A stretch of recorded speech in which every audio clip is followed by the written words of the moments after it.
Pasionin për flok është duke shndruar në profesion. Rona Gashi ka zgjedhur të vijojë mësimin në shkollën profesionale Shtjefën Gjeqovi në Prishtinë në drejtimin e floktarisë. Gashi, e cila është në klasën e 10, gjatë këtij viti shkollor, thotë se ka arritur të mësojë shumë gjëra të rëndësishme për këtë zanat. Pi që kom qenë e vogël, i kom ndrejt shkulla, kom ndrejt qëtë mami, flok i kom pas gjithmonë pasjon, dhe mas i hopën këtë drejtim kom pas gjithmonë dëshirë, edhe pse gjitha familjarës jënë kom këndër me ardhën e këto, po prapën e nuk i kom dëgjoj më ardhë. E përveç vajzave, këtë drejtim e kanë zgjedhur edhe disa djemë.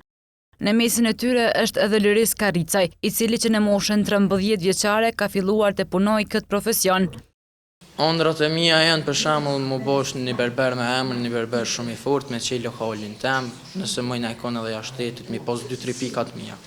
Po rruga për hapjen e këtij drejtimi në këtë shkollë nuk ishte as pak e lehtë për Ardiana Saliun, e cila ishte iniciatore që në Kosovë të mësohet rreth floktarisë.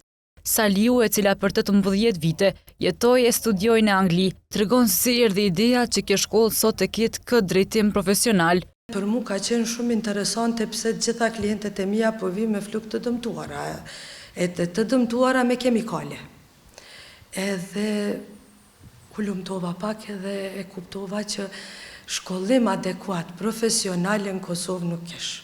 Fillova të hulumtoj edhe të luftoj të krijohet një shkollë. Mori pak kohë, mori 10-11 vite, po ma në fund u realizu. Por sipas mësimdhënësës, të mësosh rreth këtij zanati nuk është e lehtë, pasi duhet të dish shumë edhe nga lëndët shkencore. Ne kur krijojmë prerje të ndryshme, ne punojmë me kande të ndryshme.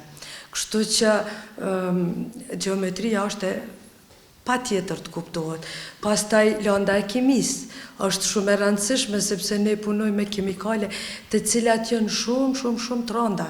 Gjenerata e parë e nxënësve të drejtimit të floktarisë, të cilët filluan vitin shkollor në vitin 2021, diplomuan javën e kaluar, prej tyre 8 djemë dhe 11 vajza.